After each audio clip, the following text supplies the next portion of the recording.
falei no ano passado, mas capítulo 1, dos versículos de 1 a 11. Vamos todos ficar de pé para ler a palavra?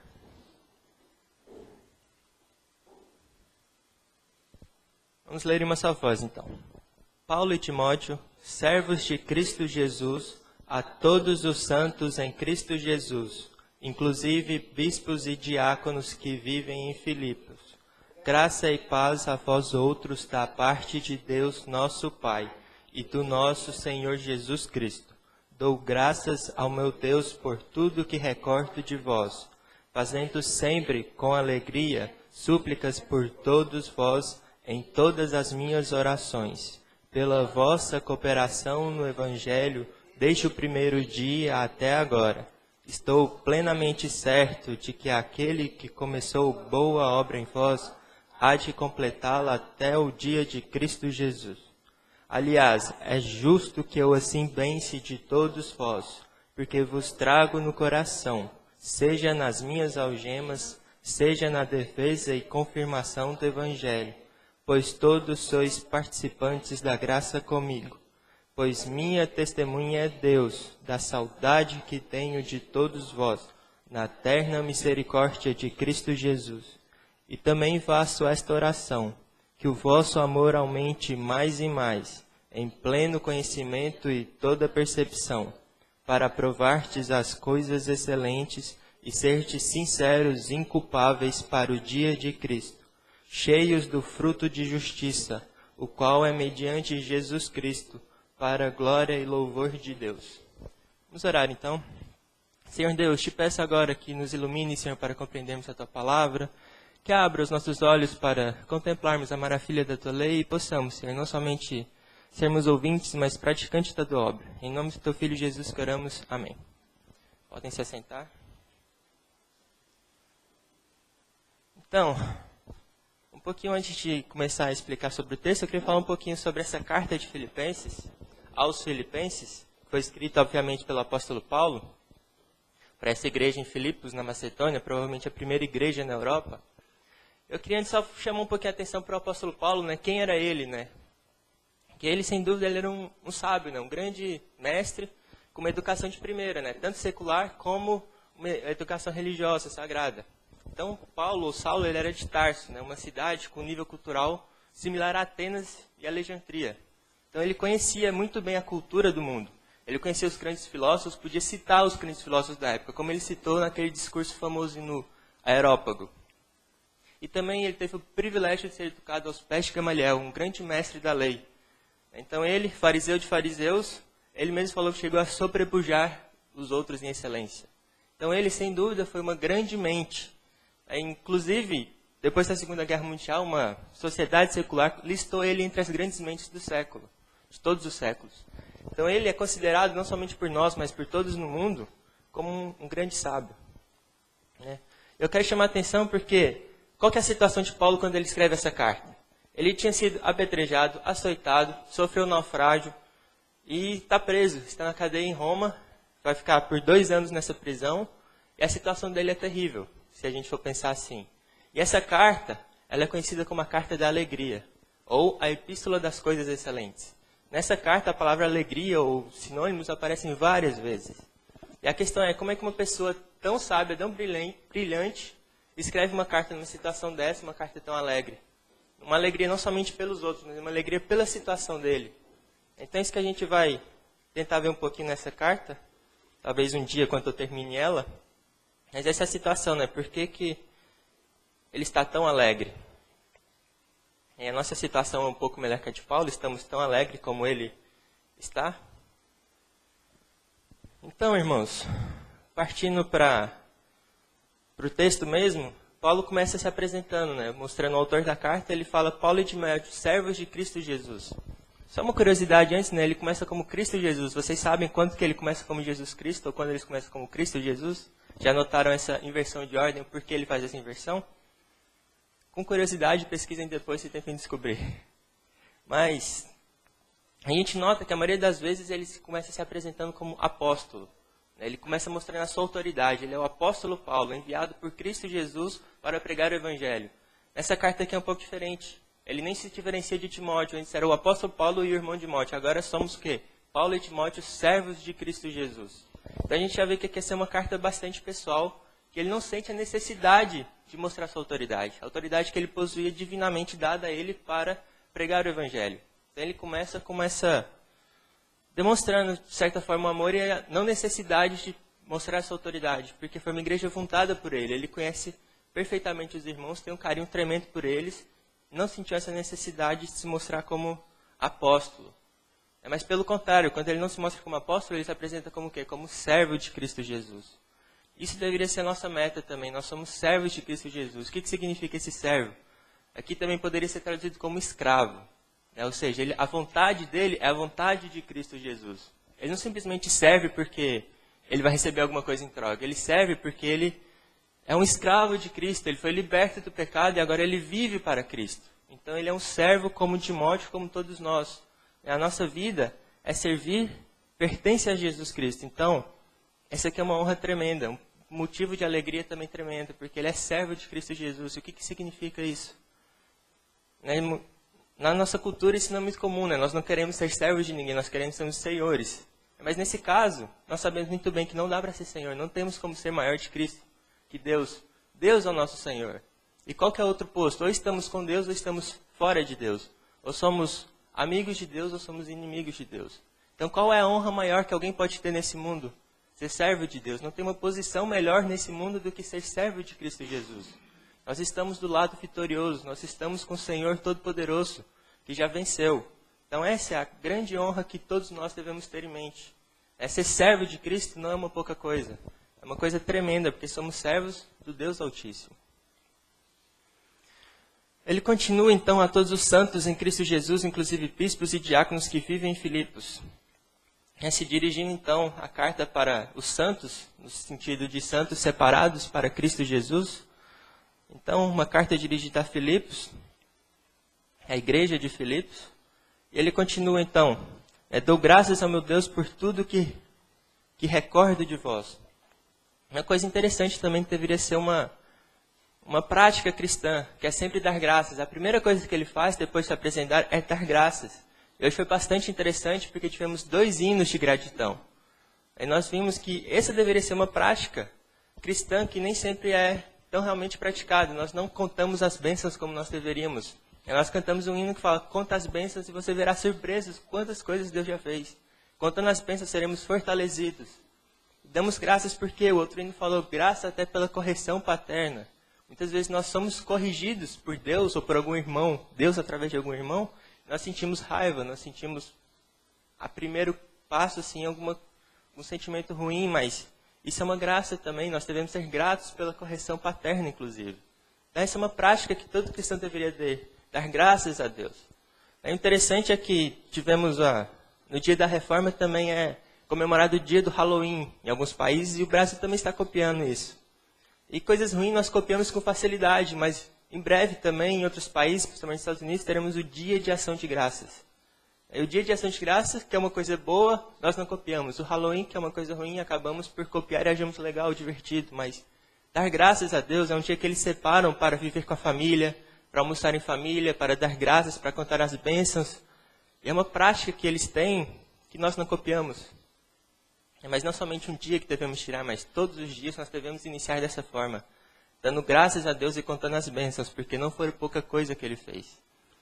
E graça não é somente coisa boa também, né? Graça pela correção, especialmente porque Ele enviou o Seu Filho por nós. Então, não temos motivos para dar graças? Ou nós estamos apenas negligenciando esse fato que Deus é extremamente misericordioso por nós, como o Jota falou, né? A Sua misericórdia é o que impede de sermos consumidos. Então, devemos dar graças a Deus. Em tudo que fazemos, antes de tudo, devemos lembrar que nós vivemos só pela graça. Então, devemos dar graças a Deus por tudo que Ele faz por nós. E Paulo continua, fazendo sempre com alegria súplicas por todos vós em todas as minhas orações. Começamos de novo com outra prática que o cristão deveria ter, até mesmo ao começar o dia, dando graças, fazendo sempre orações. Imagina Paulo, né, com todas as igrejas que ele fundou, com tudo que ele cuidava, imagina ele fazendo sempre orações por todos o que ele sentia necessidade. que não era pouca coisa. Imagina ele pegando a longa lista de orações dele. Vamos orar agora pela igreja de Coríntios. Imagina quanta coisa que ele deveria orar. Vamos orar agora pela igreja de Éfeso. Vamos orar agora pela igreja de Filipenses. Não era pouca coisa que ele orava, ele fazia sempre. Sempre orava por todos, em todas as orações, com alegria, meus irmãos. Aqui é outra coisa, nós devemos ter alegria ao orar. Isso não é um privilégio que deve ser negligenciado, porque a oração é um momento de comunhão com Cristo, um exercício de fé que não deve ser negligenciado por nós. Então, comece o seu dia dando graças, orando a Deus e pedindo a sabedoria dele, porque é só por Deus que vivemos, é nele que vivemos, e a oração é um motivo de alegria para o cristão. Esse deve ser também um motivo de alegria. Não somente orar por si mesmo, mas também reuniões de orações. Como é bom ter reuniões de orações, onde você tem mais comunhão não somente com Deus, mas com os irmãos também. Nas reuniões de orações nós podemos ver as aflições dos nossos irmãos, podemos sentir a necessidade dele, quando eles pedem seus pedidos também. E sem dúvida, também quando alcançamos, recebemos a resposta desse pedido, também é uma alegria, mesmo que seja um pedido para o outro, é uma alegria com ele, ver ele conquistando alguma coisa, ou sendo levantado por alguma coisa, conseguindo realmente a orientação divina. Eu lembro com o pastor Ítalo, como a gente ficou 1 ano orando para que eu terminasse meu mestrado, e quando eu terminei, concluí, defendi, ele também se alegrou sobremaneira comigo, ele falou, finalmente, depois de tanto orarmos, agora você conseguiu o título de mestre. E é uma alegria, sem dúvida, foi uma alegria para ele eu ter conseguido meu título, que não dizem nada na vida dele, mas ele orou bastante com isso, ele se uniu a mim nessa causa. Então, as reuniões de orações são bastante interessantes. Não somente isso, né? A oração individual também é muito importante. Então, lembrem-se disso, isso é uma prática cristã, copiem isso de Paulo mesmo. Ele começa sempre dando graças e fazendo sempre orações. Então, não vamos negligenciar essa parte também. Não somente vir ouvir a pregação, não somente estudar a palavra, mas orar. Orar também é muito importante. É um privilégio tremendo que Cristo deu por nós. Essa ousadia de podermos chegar diretamente a Deus. Então, continuemos também praticando esse exercício tiver que é a oração. E ele continua então, no versículo 5, né, pela falsa cooperação no Evangelho desde o primeiro dia até agora. E aqui agora é uma razão de alegria para que ele tem com os filipenses. Ele fala pela cooperação no Evangelho desde o primeiro dia até agora. Não somente no sentido monetário, é claro. Comunhão é muito mais que isso, né? O dar e o receber não é somente ofertar, também inclui orar. E, sem dúvida, tudo que foi possível, eles ajudavam. Tanto que essa carta foi enviada através de Epafrodito, que foi enviado para ele para servir a Paulo. Então, eles se associaram ao trabalho de Paulo. Eles cooperavam no Evangelho desde o primeiro dia até agora.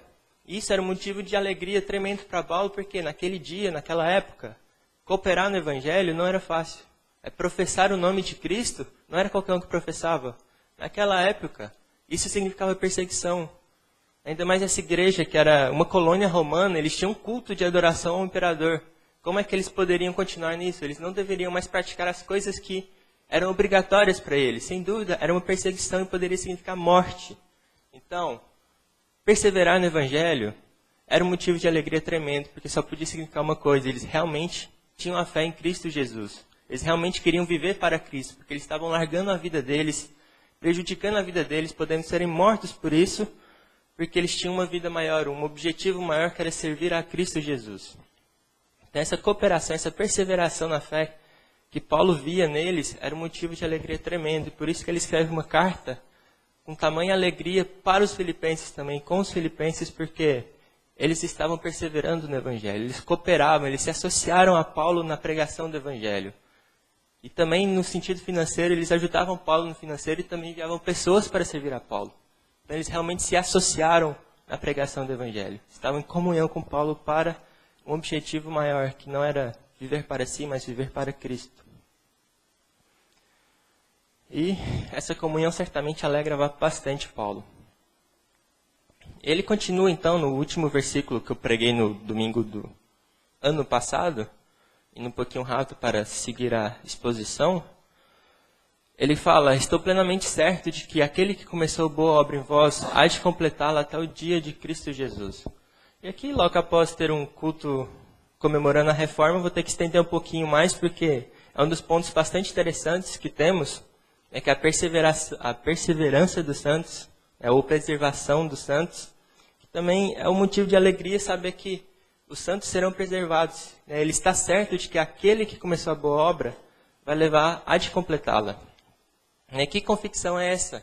Convicção que eles serão salvos. No final, eles certamente serão salvos. Nós sabemos que isso é uma doutrina bastante bíblica e vamos tentar expor um pouquinho a mais aqui sobre ela, que essa convicção, os frutos que eles demonstravam, era de uma árvore boa. Então, uma coisa importante é que essa perseverança, como nós bem sabemos, ela não vem de homens, né? Não é eles que perseveram, como alguns até gostam de mudar o nome dessa doutrina para preservação dos santos, porque é Deus quem preserva eles na fé. É Deus que os mantém com essa fé. A fé vem de Deus e Ele que mantém e sustenta a fé dos filipenses e de todos nós. Então essa perseverança somente vem de Deus, unicamente de Deus. E é Ele que vai levar a bom termo essa obra. Porque quando Ele fala aquele que começou a boa obra, Ele se refere ao nosso Senhor Cristo Jesus. E Ele há de completá-la. Porque até o Salmo 138 diz, né? Deus falando, o que a mim me concerne, Deus falando, o salmista falando, o que a mim me concerne, o Senhor levará a bom termo. A tua misericórdia, Senhor, dura para sempre. Não te desampara as obras das tuas mãos. Então, Ele que começou a boa obra. E que Deus é esse que nós temos? É um Deus todo-poderoso ou um Deus um pouco poderoso só? Ele não é capaz de completar a sua obra. Né? Que tipo de Deus é o nosso? Ele pode começar alguma coisa que Ele não sabe se vai terminar ou não, que não sabe se Ele consegue terminar ou não. Ele é todo-poderoso, Ele é onisciente. Que Deus é esse? Então, se Ele começou uma obra em ti, como é que Ele não vai terminar? Nós sabemos que nosso Deus é todo-poderoso, é onisciente, é perfeito, santo, puro. E nada pode impedir as obras da mão dele. Então, se Ele começou uma obra, Ele vai levar para um termo, como Ele diz na tua palavra. Então, essa é uma alegria, porque nós sabemos que, se Deus começou a obra na nossa vida, Ele há de completá-la. Não tem nada que pode impedir que essa obra seja completa.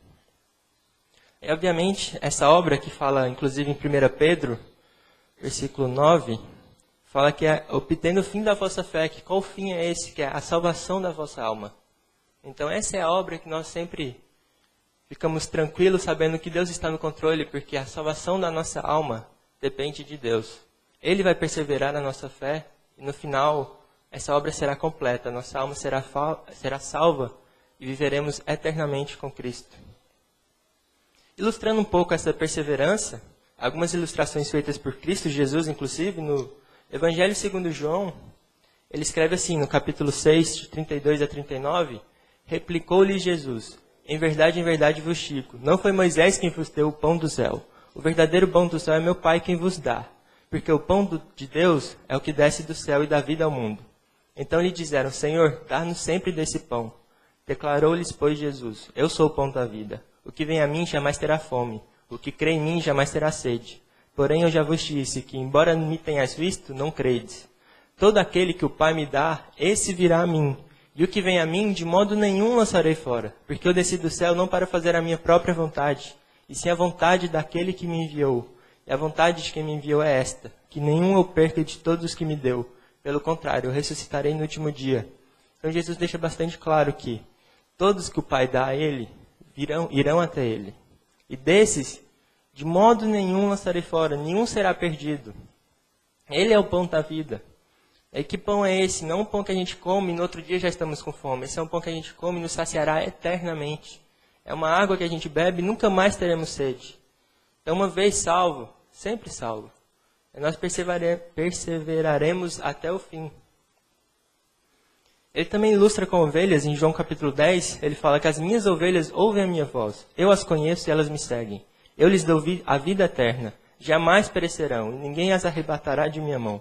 Aquilo que meu Pai me deu é maior do que tudo. E da mão do Pai ninguém pode arrebatar. Então nós somos a ovelha de Cristo. Nós ouvimos a voz de Cristo e o seguimos. E Ele nos dá a vida eterna. Não uma vida que acaba depois de 70, 80 anos, mas é uma vida eterna. Nós jamais pereceremos. Ninguém nos arrebatará da mão de Deus. Então, esse é um conforto extremo para todo crente, porque Deus está no controle. Nós ouviremos a voz de Cristo, nós o seguiremos e nada poderá nos separar. Nada, como Romanos 8 fala, nada poderá nos separar do amor de Cristo. Não tem nada que pode nos separar de Cristo.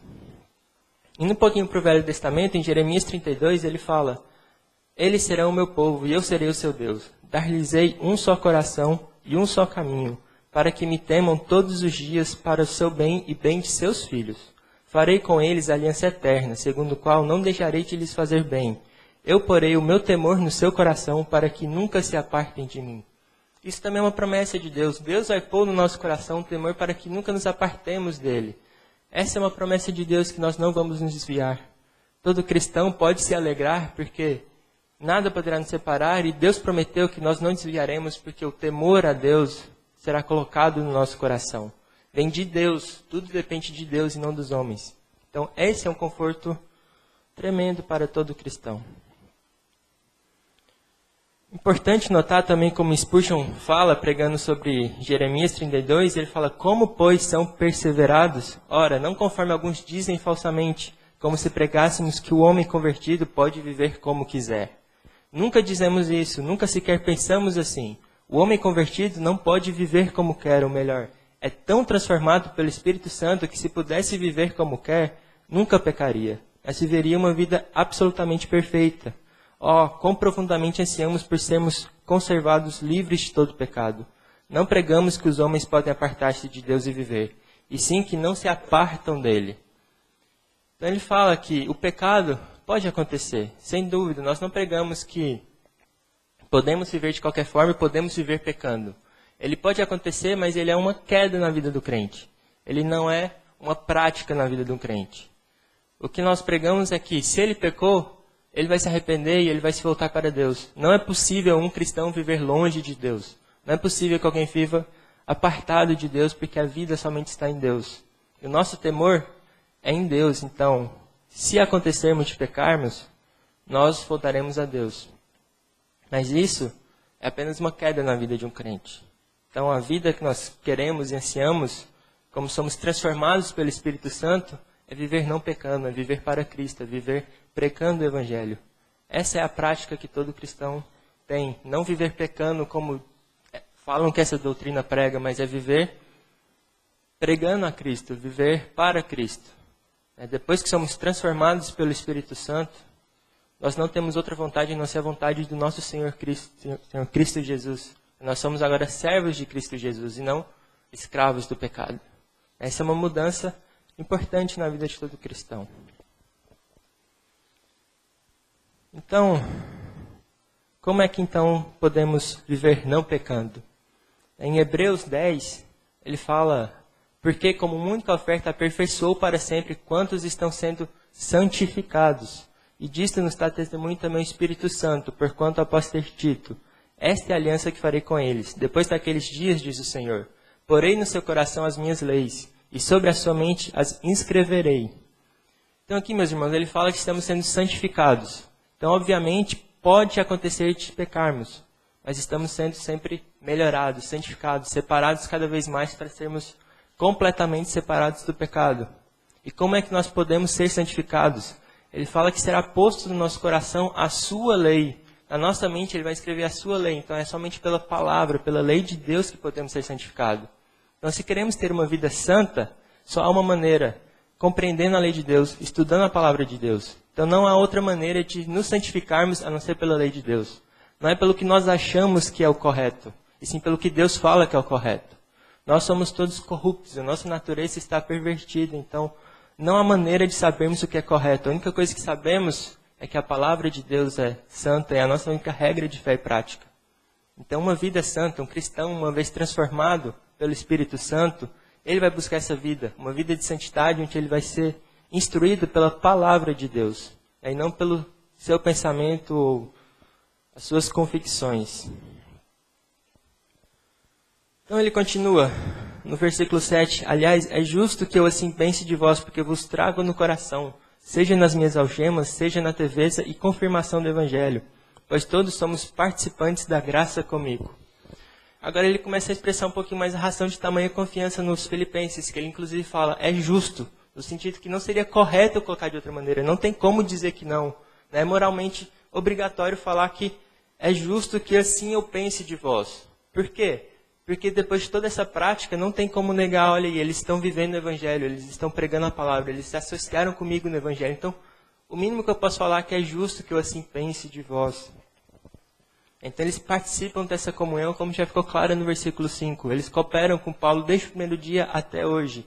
Então a única coisa que podemos falar é que eles estão cooperando na obra. Eles realmente são filhos de Deus. Eles estão pregando o Evangelho e dando a sua vida por Cristo Jesus.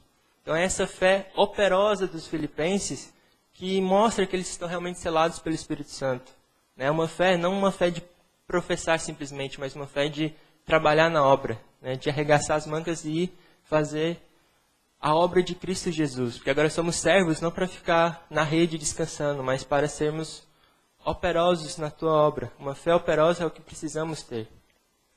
Ele ainda acrescenta, né, a participação deles em suas algemas, na defesa e confirmação do Evangelho.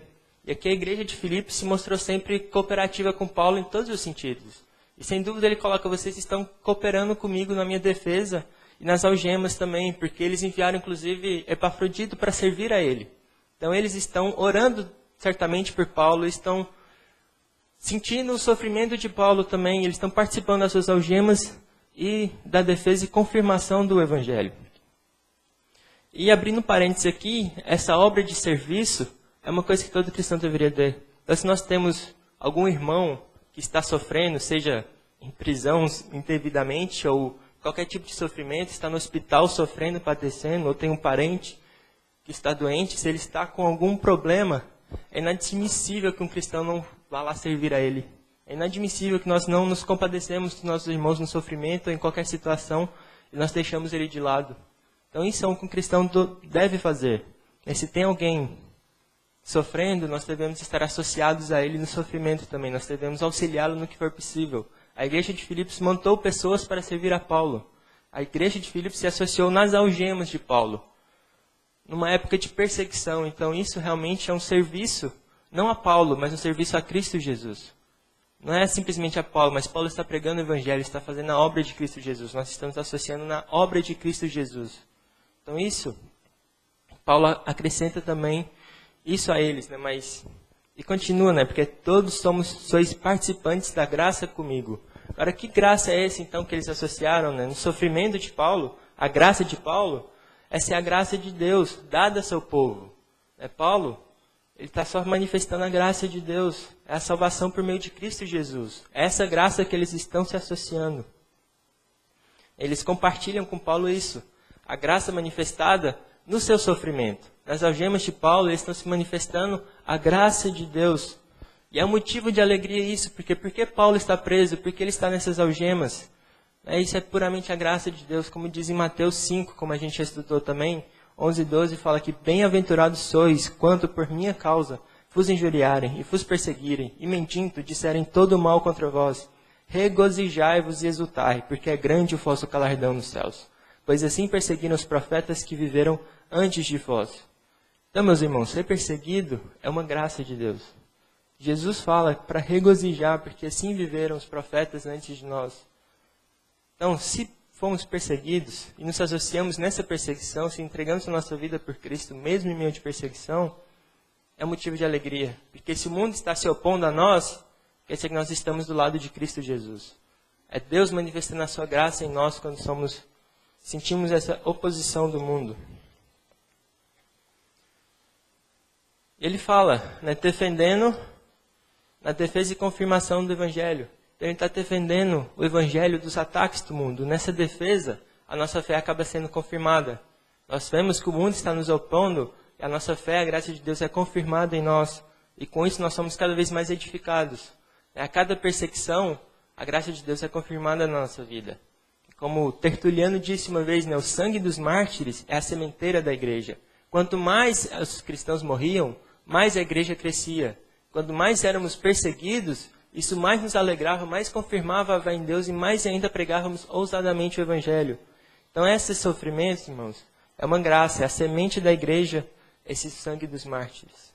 Então, mais um motivo de alegria. A perseguição do mundo, por incrível que pareça, é um motivo de alegria porque nos confirma a fé de Cristo Jesus.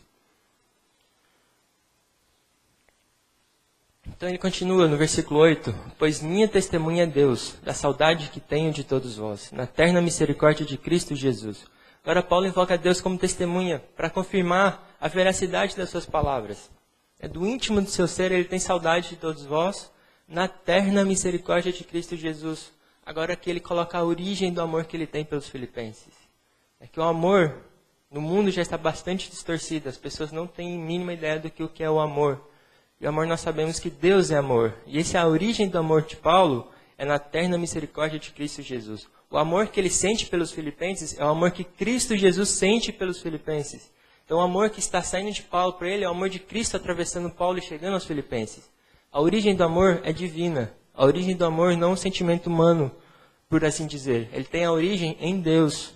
É através de Cristo Jesus que nós podemos amar os nossos irmãos. É quando nós estamos em plena comunhão com Cristo Jesus que o amor vai emanar de nós para os nossos irmãos e para Deus. O amor é uma coisa fantástica, sem dúvida. 1 Coríntios 13 fala bastante sobre esse amor. O que esse amor, então, faz para nós? O amor, como Cristo Jesus simplificou os mandamentos, resumiu os mandamentos. Como ele resumiu os mandamentos? Ele resumiu em amor. É amar a Deus acima de todas as coisas e amar ao próximo como se fosse a si mesmo. Então o amor é uma coisa que o cristão deve ter, porque o amor é Deus. Um cristão cheio do Espírito Santo, cheio de Deus, ele vai estar cheio do amor. Então a plena comunhão com Cristo vai resultar em amor. Então o cristão não tem outro desejo senão o do seu Senhor. Como não amar a quem Cristo amou?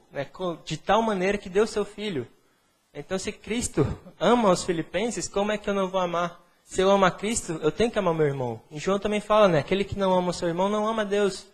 Então o amor é uma prova que você está em Cristo Jesus. Manifesta o amor, manifesta Cristo em sua vida. Ele continua, no versículo 9, ele fala, e também faço esta oração, que o vosso amor aumente mais e mais em pleno conhecimento e toda a percepção. Então ele começa a falar um pouco o conteúdo dessa oração que ele fazia pelos filipenses, que era o quê? Que o amor crescesse na vida deles.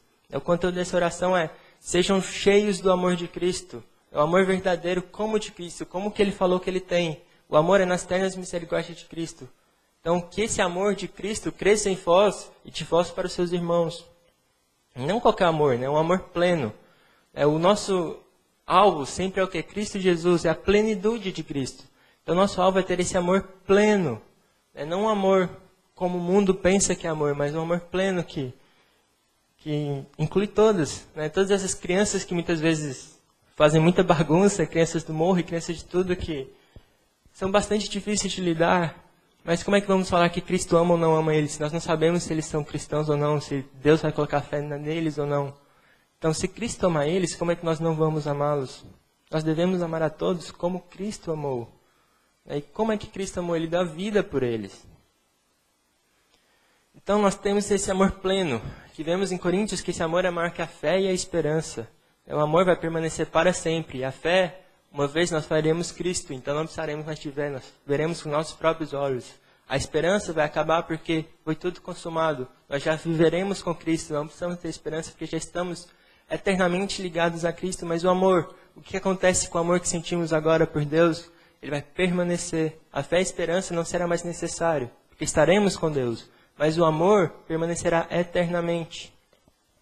Então esse é o pedido da oração de Paulo, que o amor nos filipenses cresça. Que amor é esse? O interessante é que ele fala que o amor não cresça sozinho, aumente mais e mais em pleno conhecimento e toda a percepção.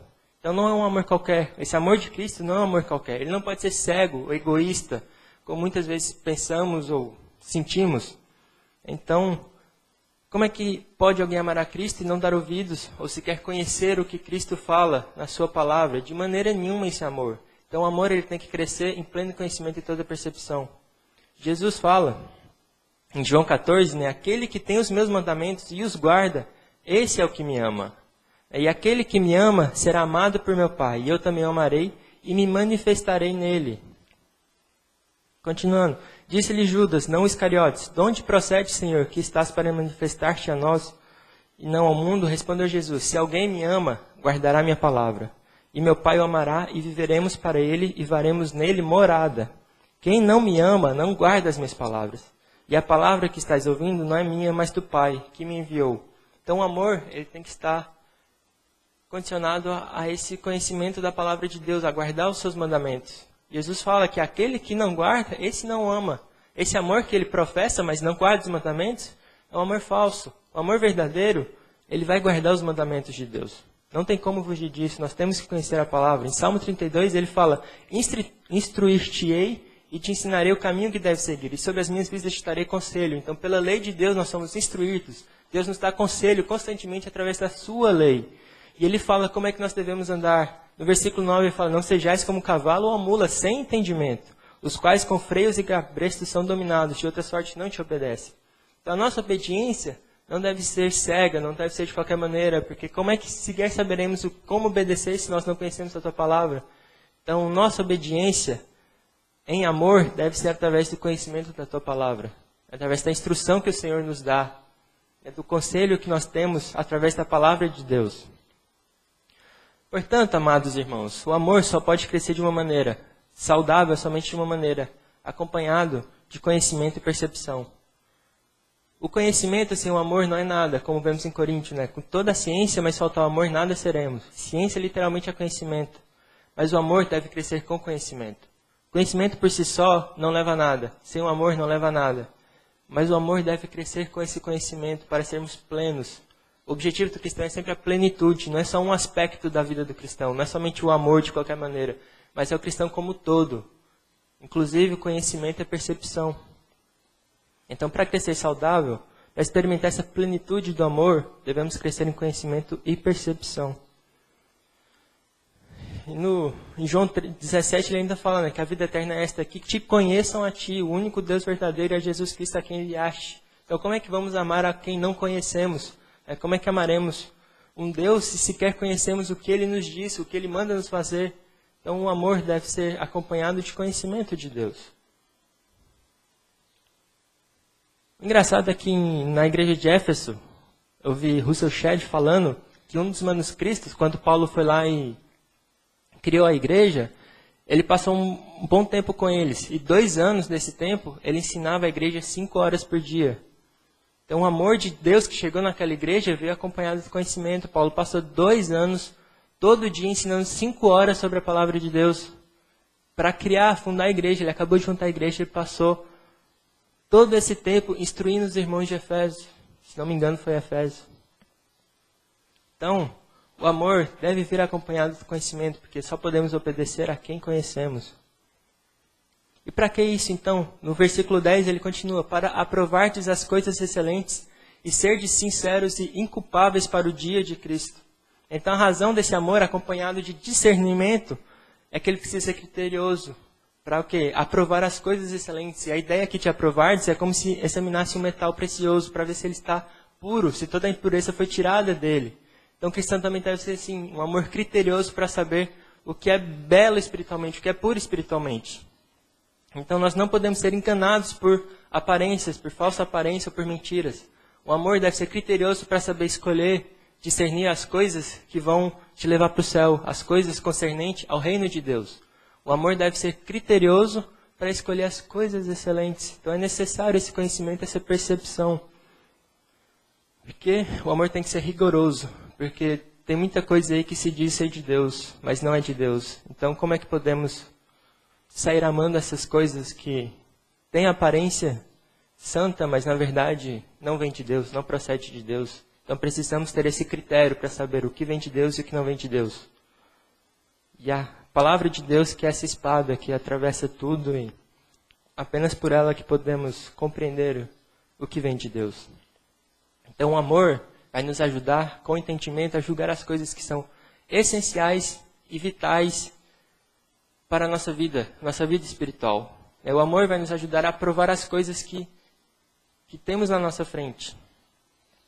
E pelo contrário, ela vai rejeitar também as coisas que não serão edificantes para nós. Então, se uma coisa não será edificante para nós, se você está pleno do amor e do conhecimento e do discernimento de Deus, você vai saber rejeitar aquela coisa.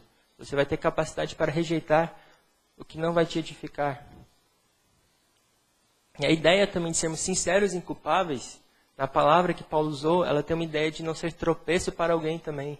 Então nós temos que ser conhecer o que estamos fazendo, não somente por nós para Deus, mas também para não sermos tropeços para os nossos irmãos. Então nós devemos ter esse amor pleno para que não levemos um irmão a tropeçar. Isso também é importante, porque nós precisamos manter um corpo saudável. Nós precisamos estar em comunhão com Deus e com os irmãos para que todo o corpo seja saudável. Se alguém está com dificuldade, o corpo todo tem que ajudar essa pessoa para que o corpo fique saudável. Então nós precisamos ter amor para viver em comunhão dessa forma, para ajudar os outros. E o amor com conhecimento para saber como ajudar a eles, saber como instruir também. E por fim, no último versículo, versículo 11, ele fala cheios do fruto de justiça, o qual é mediante Jesus Cristo para a glória e louvor de Deus. Então, 3 coisinhas aí para acabar. Ele fala que devemos ser cheios do fruto de justiça. Então, o que é isso? O amor não é só teoria, né? Não devemos simplesmente saber que precisamos amar e ter o conhecimento, mas é uma prática. Nós temos que estar cheios do fruto de justiça. Então, o amor cristão, pleno de conhecimento e discernimento, vai nos levar a uma vida prática, uma vida piedosa, para com o corpo de Cristo, para com Cristo. Então esse amor tem um objetivo. Ele vai te dar uma vida prática para a igreja, para a comunhão com os irmãos. E devemos ficar claro também que isso tudo é mediante Jesus Cristo. Isso não vem de nós. Esse amor, tudo, só através de Cristo que nós podemos ter essa vida piedosa. Então nós devemos ter esse amor cheio do fruto de justiça, que é mediante Jesus Cristo. Não tem como ser mediante alguma outra coisa, é somente por meio de Jesus Cristo. E o objetivo final é o quê? É para a glória e louvor de Deus. O objetivo de vida de todo cristão é glorificar ao nosso Deus e Pai. Não existe outro objetivo na nossa vida senão servir a Deus e glorificar o seu nome. Então o amor pleno do conhecimento vai nos levar a glorificar o nosso Deus. Uma vida prática, onde entendemos que nenhuma glória é devida a nós. Tudo que nós temos e somos é por meio de Jesus Cristo. E essa vida vai ser para a glória e louvor do nome de Deus. Então, meus irmãos, é isso que eu queria passar hoje. Um pouquinho para encerrar, então, é que devemos reconhecer que as bênçãos de Deus na nossa vida são tremendas. Devemos sempre dar graças a Deus por tudo que somos, por tudo que temos. Porque Deus nos salvou através do seu Filho. E foi um preço pago que nenhum outro poderia pagar. Foi um preço de sangue. Então devemos agradecer sempre a Deus por tudo que Ele nos dá. Ele não simplesmente deu o Filho, mas Ele nos sustenta e derrama bênçãos todo dia sobre nós. Então devemos sempre agradecer, porque tudo é mediante Jesus Cristo. Não é por nossa força que conquistamos alguma coisa, mas é por Deus. E claro, sempre ficar orando por nós, para a obra de Cristo, por nossos irmãos. Então essa é uma vida que devemos ter, uma vida prática também de oração. Conosco e, se possível, também em reunião de oração, que é bastante legal essa comunhão que temos em uma reunião de oração. Mas não deixe de orar. Orar é um meio de graça muito importante na vida de um cristão. É isso que nos aumenta a nossa comunhão com Deus. Então a oração não deve ser negligenciada. Nem a leitura da palavra, nem o culto de Deus. O culto a Deus. E claro, fiquemos tranquilos, porque quem começou essa obra foi Deus. Então fiquem tranquilos, porque Deus vai completar essa boa obra na nossa vida. E se dependesse de nós nunca alcançaríamos essa plenitude, mas é Deus que completou e está operando essa obra na nossa vida. Um dia nós estaremos perfeitos, santos, sinceros e inculpáveis mediante Cristo Jesus. Esse é o nosso objetivo e nós sabemos que isso virá por meio de Deus. Então, fiquem tranquilos nesse sentido, mas continuem sempre trabalhando para a honra e glória de Deus. Então vamos orar para encerrar.